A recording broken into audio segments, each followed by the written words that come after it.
Assalomu alaykum qadrli futbol muxlislari. Sevimli futbol kanalida O'zbekiston milliy terma jamoasiga oid eng so'nggi yangiliklar. Videoga like bosishni unutmang. Bundan tashqari eng so'nggi yangiliklarni o'tkazib yubormaslik uchun kanalga obuna bo'lib, qo'ng'iroqcha tugmachasini bosib qo'yishingiz mumkin. Amerika Qo'shma Shtatlari, Kanada va Meksikada bo'lib o'tayotgan Jahon chempionatining ikkinchi turdan o'rin olgan Portugaliya va O'zbekiston milliy terma jamoalari o'rtasidagi uchrashuv rasmiylari ma'lum bo'ldi. Mazkur bellashuvni marokashlik FIFA hakami Jalal Jayed boshqarib boradi. Unga qanotlarda hamyurtlari Zakariya Brinsi va Mustafo Akarkat yordam beradi. Uchrashuvning 4 va 5 rasmiy hakamlari sifatida Janubiy Afrika Respublikasi vakillari Abongail Tom hamda Zaxele Sivela faoliyat olib boradi. Eslatib o'tamiz, milliy terma jamoamizning Portugaliyaga qarshi bahsi 23-iyun kuni O'zbekiston vaqti bilan soat 22:00 da boshlanadi.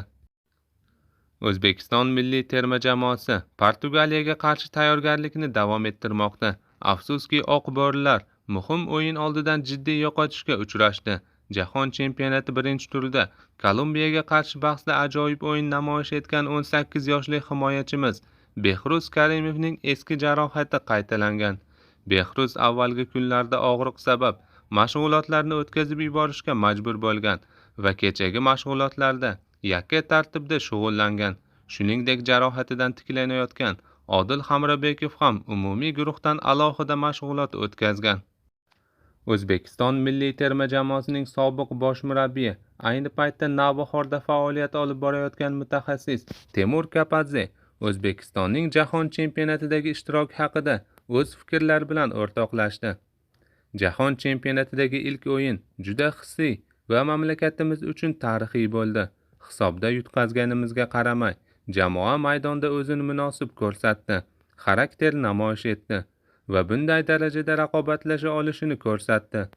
O'yinchilarimiz uchun bu jahon chempionatidagi birinchi tajriba edi. Shu bois bu uchrashuv ularning keyingi o'sishi uchun muhim bosqich bo'lib qoladi. Abbosning goli butun o'zbek futboli uchun alohida ahamiyatga ega. Bu O'zbekiston terma jamoasining jahon chempionatlari tarixidagi ilk goli va u tarixda abadiy qoladi. Abbos uchun juda xursandman. U bu lahzani o'z mehnati va maydondagi munosabati bilan munosib qo'lga kiritdi.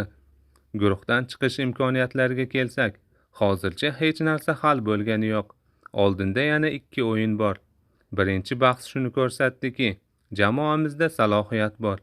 Eng muhimi, ilk o'yindan to'g'ri xulosa chiqarish va keyingi uchrashuvlarga maksimal darajada tayyorgarlik ko'rish.